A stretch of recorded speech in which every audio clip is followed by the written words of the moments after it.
Hello champions, most welcome. तो आज की क्लास में स्टार्ट करने वाले हैं बिजनेस स्टडीज़ का बहुत ही इम्पॉर्टेंट टॉपिक, जो कि पार्ट ए का हमारा मैनेजमेंट का फर्स्ट वर्क है एंड दैट इज प्लानिंग। तो चलो स्टार्ट करते हैं बिना कोई फालतू बात किए, ठीक है। तो फर्स्ट थिंग, सबसे पहले तो आपको ये समझना है कि प्लानिंग का मतलब क्या होता है। तो हमें जब भी हम कोई स्पेसिफिक वर्क करते हैं, जैसे चाहे आपका हर दिन का स्टडी से रिलेटेड हो या आपका कोई टेस्ट हो या आपका एग्ज़ाम आ रहा है, तो उस काम को करने से पहले हम सोचते हैं कि उन्हें कैसे करना है, कितने टाइम पीरियड में करना है और इनके करने के पीछे हमारा क्या उद्देश्य है। इन सभी बातों को हम ध्यान में रख के ही कोई काम करते हैं, तो इसी चीज़ को हम बोलते हैं प्लानिंग। सो फर्स्टली यहाँ पे क्या मैंने लिखा है ये हम समझेंगे। सो फर्स्ट थिंग, देखो यहाँ पे भी वही लिखा है जो हम जानते हैं कि प्लानिंग क्या होता है। तो यहाँ पे है planning can be defined as thinking in advance. इसमें एडवांस में हम सोच लेते हैं कि फ्यूचर में क्या करना है क्या नहीं करना है। This is called planning. What is to be done, कि काम करना क्या है, कहाँ कैसे करना, कब करना है और कैसे करना है, कहाँ कब कैसे करेंगे, ये ही हमारा कहलाता है planning. By whom it should be done, और इसे ही हम लोग बोलते हैं प्लानिंग, ठीक है। मतलब यही कि फ्यूचर में जो काम हम करने वाले हैं, मतलब फ्यूचर में जो कोई स्पेसिफिक गोल है उसको अचीव करने के लिए हम क्या करते हैं, कैसे करते हैं, कब करते हैं और किसके द्वारा किया जाता है, इन सभी चीज़ों को प्लान करना प्लानिंग कहलाता है। इन सभी चीज़ों का नियम बनाना, इन सभी चीज़ों के बारे में जानकारी लेना ही हमारा प्लानिंग कहलाता है। Understand now. देखो प्लानिंग क्या है ये तो समझ आ गया, तो हम अच्छे से पढ़ेंगे, कोई दिक्कत की बात नहीं है, तो क्लास में लास्ट तक रहना, ठीक है। Now it's nature and characteristics of planning. देखो प्लानिंग है क्या, बेसिकली ये तो समझ में आ गया। Planning is a work which we do to achieve a specific goal, ठीक है, in a limited time period. And we can say that planning is an activity और planning is an primary activity which we do in advance to achieve goals, ठीक है। It includes that what is to be done and how is to be done and by whom is to be done. ये सब आप इसमें अच्छे से लिख सकते हो, ठीक है। अब नेचर या कैरेक्टरिस्टिक्स, मतलब ये होता क्या है एक्चुअल में, तो ये क्या है वो यहाँ देखो मैंने लिखा है। सबसे पहला कि it is a primary function. Primary मतलब प्राथमिक, मतलब ये सबसे पहले होने वाला काम है, प्राथमिक कार्य, ठीक है।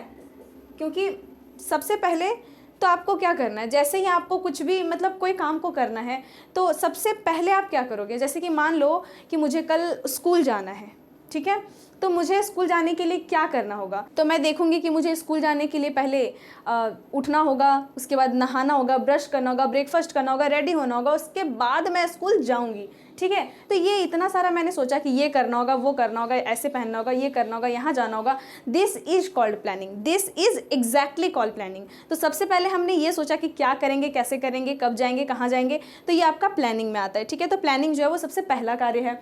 Next is planning is continuous. ये कॉन्टिन्यूअस कार्य है, मतलब हमेशा चलते रहने वाला कार्य है, ठीक है, गतिशील जिसको हम लोग बोलते हैं। कॉन्टिन्यूअस का मतलब है लगातार करने वाला काम, ठीक है। ये काम जो है वो लगातार, एक काम होता है, दूसरे काम होता है, तीसरा काम होता है और ऐसे ही ये चलता रहता है। दिस इज कॉल्ड प्लानिंग, ठीक है। प्लानिंग कभी रुकता नहीं है, मतलब प्लानिंग कभी रुकता नहीं है, ठीक है। हमेशा प्लानिंग होते ही रहता है, हर चीज़ का प्लानिंग होता है। एक स्पेसिफिक गोल को अचीव करने के लिए पूरा प्लान बनाते हैं, लेकिन उस गोल के अंतर्गत अलग अलग प्लान होते हैं। उन प्लान्स का भी हम प्लान बनाते हैं कि उन्हें हमें कैसे करना है, ठीक है। लाइक कि मुझे स्कूल जाना है तो मैंने सोचा कि पहले उठना है, ये करना है, वो करना है, लेकिन उठना है कितने बजे उठना है, प्लानिंग की है इसका। जाना है तो क्या पहन के जाना है, कैसे जाना है, ये भी मतलब जाना है, ये मेरा प्लान है कि सबसे पहले स्कूल जाना है, तो इसके अंदर क्या क्या करना है, ये सभी मतलब सिंपल है कि प्लानिंग कभी रुकता नहीं है किसी भी ऑर्गेनाइजेशन में, हमेशा ये होते रहता है, ये कॉन्टिन्यूअस प्रोसेस है, ये चलता रहता है। Next is it is futuristic. Futuristic का मतलब है कि ये भविष्यात्मक है। भविष्यात्मक मतलब भविष्य में होने वाले कार्यों को देखता है ये, मतलब फ्यूचरिस्टिक है, पूरा का पूरा फ्यूचर पर डिपेंडेंट है। हमें फ्यूचर तो पता नहीं है कि क्या होने वाला है, लेकिन स्टिल हम ये सोचते हैं कि हमें ये करना है, वो करना है, XYZ काम हो जाने चाहिए XYZ टाइम पीरियड के अंतर्गत, ठीक है। तो ये सब हमारा चलता रहता है, तो ये फ्यूचर पे डिपेंडेबल है पूरा का पूरा हमारा। इट कॉन्ट्रीब्यूट्स टू ऑब्जेक्टिव, मतलब ये ऑब्जेक्टिव मतलब उद्देश्य, ठीक है, उद्देश्य हासिल करने में बहुत हेल्प करता है, ठीक है। जब तक आपका कोई ऑब्जेक्टिव नहीं होगा आप कोई भी प्लानिंग नहीं करोगे, किसी भी तरह का प्लानिंग नहीं करोगे। आपका इतना छोटा ऑब्जेक्टिव हो चाहे इतना बड़ा ऑब्जेक्टिव हो, it all depends on planning. ये पूरा का पूरा प्लानिंग पे डिपेंड करता है, आप कैसे प्लान करते हो अपनी चीज़ों को, प्लानिंग के बाद बाकी के काम तो होंगे ही, लेकिन सबसे पहले आपका प्लानिंग अगर ढंग का होगा ना तो बाकी के सारे प्रोसेस अच्छे से होंगे। ठीक है, तो पहला तो ये कि फ्यूचर पे डिपेंडेबल है, ये पूरा का पूरा फ्यूचर ऑब्जेक्टिव फ्यूचरिस्टिक गोल पे डिपेंडेंट है। Now it's planning is pervasive. Pervasive का मतलब होता है सार्वभौमिक। ठीक है, सार्वभौमिक का मतलब है जो कि सभी जगहों पे यूज़ होता है, वेदर वो फाइनेंशियल हो या नॉन फाइनेंशियल इंस्टीट्यूशन हो, वेदर वो कोई ऑर्गेनाइजेशन कोई ऑनर कर रहे हो या तो फिर कोई वर्कर कर रहे हो, कोई स्टूडेंट कर रहे हो या कोई टीचर कर रहे हो, कोई भी प्लानिंग कर सकते हैं। It is pervasive, it is use in each and everywhere. ठीक है, सब जगह ये यूज़ होता है। If I am a teacher I also plan my work and I also plan my work and things and same thing. अगर मैं एक स्टूडेंट भी थी या अभी भी कुछ मैं पढ़ती हूँ तो एज अ स्टूडेंट भी मेरा लाइफ चलता है, तो भी मैं अपनी चीज़ों को मैनेज करती हूँ और प्लान करती ही हूँ। ठीक है, now it's importance of planning, मतलब प्लानिंग की क्या क्या इंपॉर्टेंस है, क्या क्या ज़रूरतें हैं, क्यों प्लानिंग किया जाता है। कुछ भी काम ऐसे ही तो नहीं होता, सब चीज़ का अपना कुछ ना कुछ ऑब्जेक्टिव तो होता ही है। लाइक कि आप ये क्लास देख रहे हो, आपका ऑब्जेक्टिव है प्लानिंग को पढ़ के पूरा कंप्लीट करना और एग्जाम में अच्छा स्कोर करना, तो एक ऑब्जेक्टिव है ना आपका इस वीडियो को देखने के पीछे। सेम थिंग कि प्लानिंग करने के भी पीछे कुछ ना कुछ ऑब्जेक्टिव तो होता ही है। बिना ऑब्जेक्टिव के कोई भी काम नहीं होता, कोई भी काम नहीं। अगर बिना ऑब्जेक्टिव के कोई काम आप कर भी रहे हो तो you are like an animal, you are just doing the thing and आपका लाइफ जो है बस फ्लो में फ्लो होता जा रहा है, आपका कुछ स्पेसिफिक वर्क नहीं है। तो ये नहीं होना चाहिए। सबसे पहले तो आपका क्या ज़रूरत है प्लानिंग करने का, ये समझते हैं। तो पहला है इट प्रोवाइड्स डायरेक्शन। ये आपको डायरेक्शन देता है कि आपको क्या करना है। लेट्स से कि मुझे वहाँ जाना है, तो मैं प्लान कर रही हूँ कि मैं पहला कदम रखूँगी, मैं दूसरा कदम रखूँगी, उसके बाद मैं वहाँ पहुँचूँगी।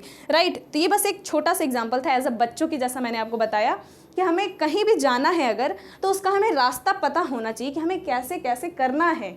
अगर आपको कोई एग्ज़ाम क्रैक करना है तो आपको रास्ता पता होना चाहिए कि पहले कौन सा चैप्टर पढ़ना है, फिर कैसे हम वहाँ तक पहुँचेंगे कि पहले एग्ज़ाम देना है, फिर इंटरव्यू होगा, उसके बाद आपका सिलेक्शन होगा।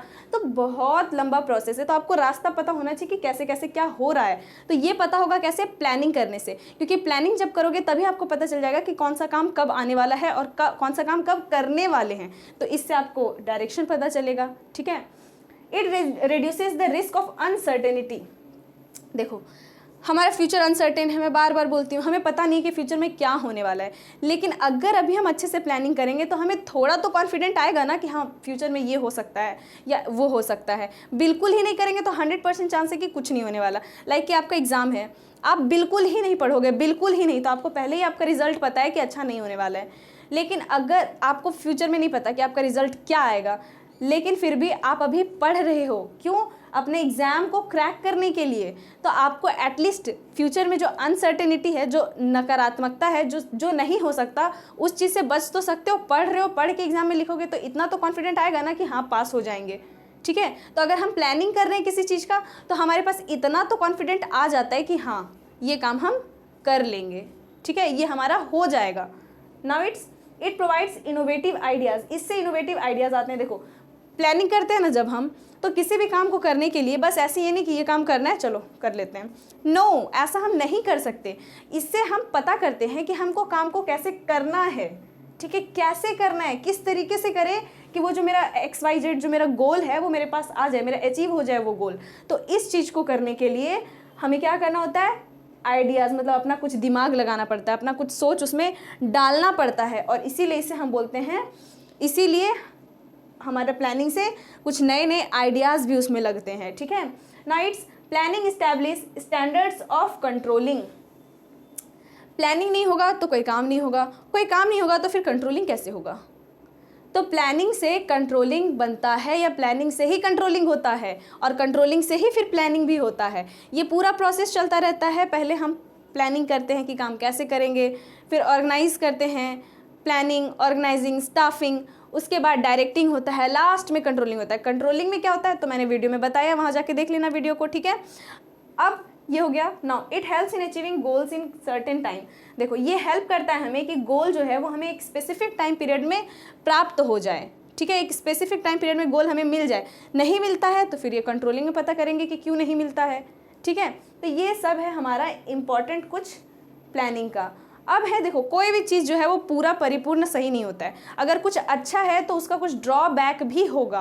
राइट मतलब हाँ, हर चीज़ का ड्रॉबैक होता है। कोई भी ऐसा चीज़ है ही नहीं जिसमें सिर्फ अच्छाई हो, ना ही कोई ऐसा चीज़ है जिसमें सिर्फ बुराई हो। नहीं, उसका कुछ अच्छाई है तो कुछ बुराई भी होगा, कुछ बुराई है तो कुछ तो उसमें अच्छाई होगा। तो ऐसे ही हमारा प्लानिंग भी है। इतनी सारी अच्छी अच्छी बातों को हमने जाना, अब इसका क्या थोड़ा बहुत ड्रॉबैक है जिसको हम लोग लिमिटेशंस बोलते हैं, इसे समझते हैं। ठीक है, तो लिमिटेशन का मतलब सीधा है सीमाएं, इन हिंदी इसको हम लोग सीमाएं बोलते हैं। ठीक है, तो प्लानिंग को हम बोलते हैं नियोजन, और ये है अब आपका नियोजन की सीमाएं। ठीक है, तो अब देखो क्या है। पहला है it does not guarantee success. सबसे पहला चीज़ कि इससे आपको ये तो गारंटी नहीं मिलेगा कि हाँ आपको 100% सक्सेस मिल ही जाना है, ये तो कभी नहीं हो सकता। क्यों नहीं हो सकता? क्योंकि हम बस प्लान कर रहे हैं, फ्यूचर अनसर्टेन है। हाँ, अनसर्टेनिटी को हम कुछ हद तक कम कर सकते हैं, लेकिन हम 100% ख़त्म नहीं कर सकते अनसर्टेनिटी को कि हाँ कि ये होगा वो होगा। नहीं, आपका जो गोल है वो आप उस तक पहुँच जाओगे, कुछ टाइम तक पहुँच जाओगे। हो सकता है कि प्राप्त कर लो या हो सकता है कि ना प्राप्त करो, तो दोनों हो सकता है। ठीक है, तो आपका ये पूरा गारंटी मिल ही जाएगा, ये आपका नहीं है, मतलब पूरा सक्सेस मिल ही जाएगा, इसका गारंटी नहीं है। नेक्स्ट है लैक ऑफ एक्यूरेसी। ये हमेशा एक्यूरेट नहीं होता। कोई ज़रूरी नहीं है कि प्लानिंग जिस हिसाब से आप कर रहे हो वो आपका एकदम 100% सही प्लानिंग ही हो सकता है कि कभी कभी आपका प्लानिंग गड़बड़ी हो जाए, आपका काम करने के दौरान आपको पता चले कि यहाँ पे गलत प्लानिंग हुआ था। ठीक है, तो हमेशा ये एक्यूरेट नहीं होता। टाइम कंज्यूमिंग प्रोसेस, क्योंकि इसमें बहुत ज़्यादा टाइम लगता है। सबसे पहला प्रोसेस है, बाकी कामों पे डिपेंडेबल है, इसलिए इसमें बाकी काम को देख के करना पड़ता है सब कुछ, इसीलिए ये बहुत ज़्यादा टाइम टेकन है। ठीक है, इन्वॉल्व ह्यूज कॉस्ट। ये बहुत सारे कॉस्ट इसमें इन्वॉल्व हैं, मतलब बहुत सारे कॉस्ट इसमें होते हैं। कैसे?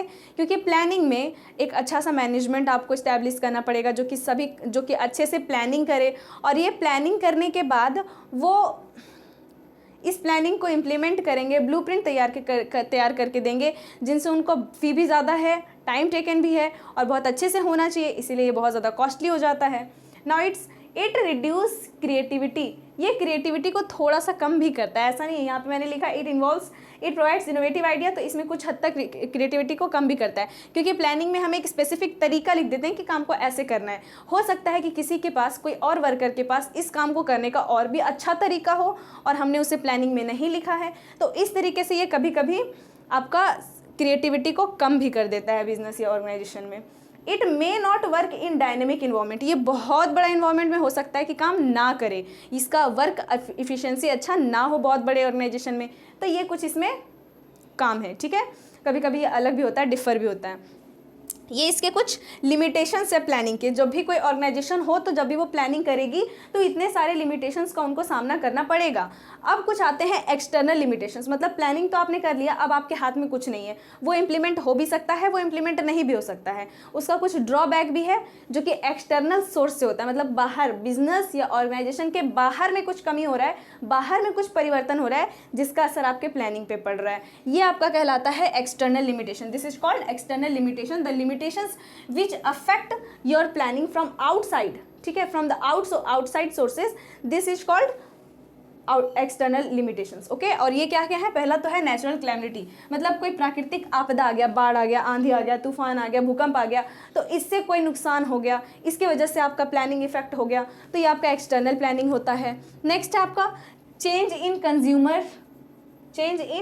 कंज्यूमर्स इंटरेस्ट होगा, मतलब कंज्यूमर का इंटरेस्ट ख़त्म हो गया है, मतलब कंज्यूमर जो है वो अब आपके प्रोडक्ट को पसंद नहीं कर रहे हैं। वो आपके प्रोडक्ट में आपने जो प्लान बनाया उस प्लान के हिसाब से आपने काम किया, लेकिन वो प्लान से किया हुआ काम या उस प्लान से बना हुआ वस्तु का कंज्यूमर को पसंद नहीं आ रहा है। तो ये भी आपका एक एक्सटर्नल सोर्स है कि कंज्यूमर को पसंद नहीं आ रहा। बाहर जाके कंज्यूमर को बोल तो नहीं सकते कि पसंद करो, नहीं, ये भी आपका प्लानिंग का एक्सटर्नल सोर्स है, आपको प्लानिंग ही चेंज करना पड़ेगा, राइट।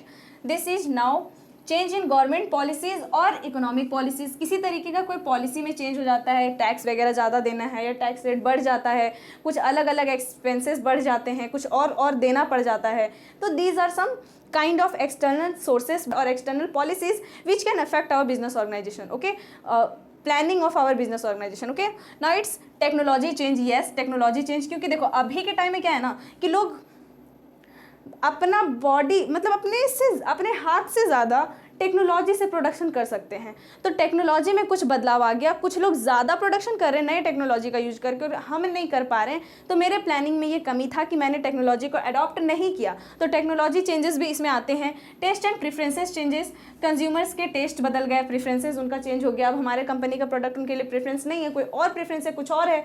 तो ये भी हो सकता है इसमें। कॉम्पिटिटर्स पॉलिसी चेंज, मतलब जो आपके ही क्षेत्र के अलग अलग बिजनेसेस हैं उन सब ने पॉलिसी ही बदल दिया। अब पॉलिसी बदल दिया तो आपका बिजनेस नहीं चल रहा है, आपका प्लानिंग डाउन हो गया, डाउनवर्ड चला गया।